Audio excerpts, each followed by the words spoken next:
สตรีนับว่าอายคนโชคดีพบพ่อนารีที่งามซึ้งใจนาใสเขตใต้แดนสา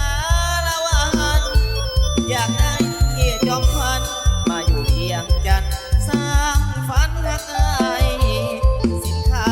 ขายส่งมักข้าวอ่อนน้ำหวานจับใจสมคำสาหรือไปไกลมักข้าวน้ำใสคือใจแท้เด้ขึ้นรถเมล์จากลาน้องสาวนาใสขอหักเพียงกายแต่หัวใจฝากไว้กับนางผลบุญอยู่ส่งคงได้สมปรารถนามาอยู่เป็นคู่สีวาไอ้ปรารถนาน้องสาวนาใส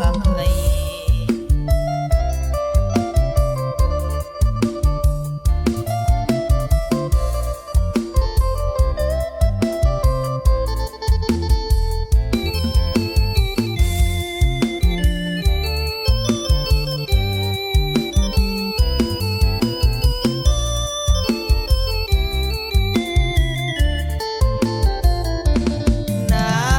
ใสเขตใต้แดนสาละวันอยากได้จอมขวัญ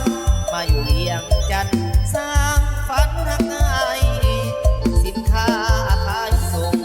มักข้าวอ่อนน้ำหวานจับใจ